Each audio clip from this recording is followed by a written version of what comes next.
Hello बच्चों, कैसे हैं आप सभी। मुझे आशा है कि आप सभी अच्छे और खुश होंगे। चलिए आज हम पढ़ते हैं पाठ 3 काकी। सबसे पहले पढ़ते हैं पाठ परिचय।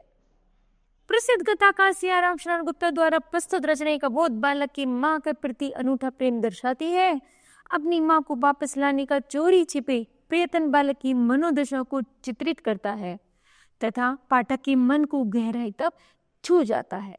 ठीक है, यहाँ पर दिए गए स्थानों पर अपने परिवार के सदस्यों के चित्र चिपकाने और उनके नाम भी। उस दिन बड़ी सवेरे शामू की नींद खुली तो उसने देखा घर भर में कोहराम मचा हुआ है। उसकी काकी नीचे से ऊपर तक एक कपड़ा ओढ़े हुए कंबल पर भूमि शयन कर रही है। घर के सब लोग उसे घेर कर बैठे हुए हैं और बड़े करुण ढंग से विलाप कर रहे हैं। लोग जब उसकी काकी को शमशान ले जाने के लिए उठाकर ले जाने लगे तब शामू ने बड़ा उपद्रव मचाया, मतलब बहुत शोर किया, रोया धोया। लोगों के हाथ से छूटकर वह अपनी काकी के ऊपर जा गिरा और बोला, काकी सो रही है, उन्हें इस तरह उठाकर कहाँ लिए जा रहे हो, मैं नहीं ले जाने दूंगा। लोग बहुत कठिनता से उसे हटा पाए। काकी के दाह संस्कार पर उसे नहीं जाने दिया गया। एक दासी किसी तरह उसे घर पर ही संभाली रही। यद्यपि बुद्धिमान गुरुजनों ने उसे विश्वास दिलाया कि उसकी काकी उसके मामा के यहाँ गई है, परंतु असत्य के आवरण में सत्य बहुत समय तक नहीं छिपा रह सकता। आसपास के अबोध बालकों के मुंह से यह प्रकट ही हो गया। यह बात उससे छिपी न रह सकी कि उसकी काकी कहीं और नहीं, ऊपर राम के यहाँ गई है, अर्थात काकी की मृत्यु हो गई है। काकी के लिए कई दिनों तक लगातार रोते रोते उसका रुदन तो क्रमशः शांत हो गया, परंतु शोक शांत न हो सका। वर्षा की अनंतर 1-2 दिन में ही पृथ्वी के ऊपर का पानी तो अगोचर हो जाता है, परंतु भीतर ही भीतर उसकी आर्द्रता जैसी बहुत दिनों तक बनी रहती है, वैसे ही उसके अंतरस्थल में वह शोक जाकर बस गया था। वह प्राय अकेला बैठा बैठा शून्य मन से आकाश की ओर ताकता रहा, आकाश की ओर ताका करता। एक दिन उसने ऊपर आसमान में पतंग उड़ती देखी। ना जाने क्या सोचकर उसका हृदय एकदम खिल उठा। विश्वेश्वर के पास जाकर बोला, काका मुझे एक पतंग मंगा दो।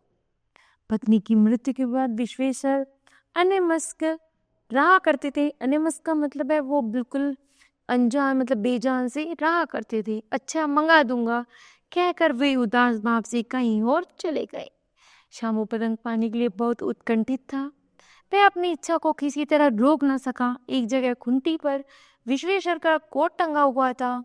इधर उधर देखकर उसने एक स्टूल के ऊपर चढ़कर कोट की जेब टटोली। उनमें से एक चवन्नी को लेकर वह तुरंत वहां से भाग गया। सुखिया दासी का लड़का बोला, शामू का समय समवयस्क साथी था, मतलब जैसे शामू था वैसे वो था। शामू ने उसकी चवन्नी देकर कहा, अपनी जीजी से कहकर गुपचुप एक पतंग और डोर मंगा दूं। हाँ देखो बिल्कुल अकेले में लाना, कोई जान ना पाए कि मैंने तुझको पैसे दिए और पतंग मंगाई है।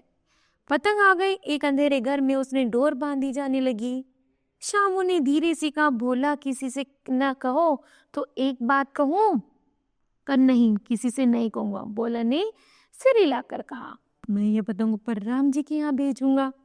इसे पकड़कर काकी नीचे उतरेगी। मैं लिखना नहीं जानता, नहीं तो मैं इस पर उनका नाम भी लिख देता। भोला शामू से अधिक समझदार था। है बोला, बात तो बहुत अच्छी है, परंतु एक कठिनाई है। यह डोर पतली है, इसे पकड़कर काकी उतर नहीं सकती। इसके टूट जाने का डर है। पतंग में मोटी रस्सी हो तो सब ठीक हो जाएगा। भोला की बात सुनकर शामू गंभीर हो गया। मतलब यह है कि बात लाख रुपए की सुनाई गई है, पर कठिनाई है कि मोटी रस्सी कैसे मंगाई जाए। पास में दाम है नहीं। घर में जो आदमी उसकी काकी को बिना दया के जला आए हैं, वे उसे इस काम के लिए कुछ देंगे नहीं। उस दिन शामू को चिंता के मारे काफी रात तक नींद नहीं आई। दूसरे दिन उसने पहले दिन की तरकीब से विश्वेश्वर के कोट से 1 रुपया निकालकर भोला को दिया और बोला, देख बोला किसी को मालूम ना होना पाए, अच्छी अच्छी 2 रस्सियां मंगा दो। एक रस्सी छोटी पड़ेगी, जवाहर भैया से मैं एक कागज पर काकी लिखवा रखूंगा। नाम की चिट रहेगी, तो पतंग उन्हीं के पास पहुंच जाएगी। 2 घंटे बाद प्रफुल्लता से श्याम और भोला अंधेरी कोठरी में बैठे बैठे पतंग में रस्सी बांध रहे थे। अकस्मात शुभ कार्य में विघ्न की तरह उग्र रूप धारण किए हुए विश्वेश्वर वहां आ घुसे। क्या तुमने हमारी कोट से रुपया निकाला है? भोला और श्याम को धमका कर बोले। भोला सकपका कर एक ही डांट में मुखबिर हो गया, मतलब कि भाग गया और बोला, श्यामू, भैया ने रस्सी और पतंग मंगाने के लिए निकाला था, चोरी सीख कर जेल जाएगा।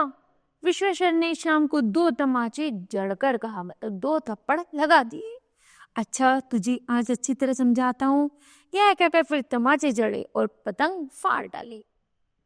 अब रस्सियों की ओर देखकर कहा, ये किसने मंगवाई? भोला ने कहा, मैंने मंगवाई थी। कहते इनसे पतंग तानकर काकी को राम के यहाँ से नीचे उतारेंगे। विश्वेश्वर हतबुद्धि होकर वहीं खड़े रह गए। उन्होंने फटी हुई पतंग उठाकर देखी। उस पर चिपके हुए कागज पर लिखा हुआ था काकी।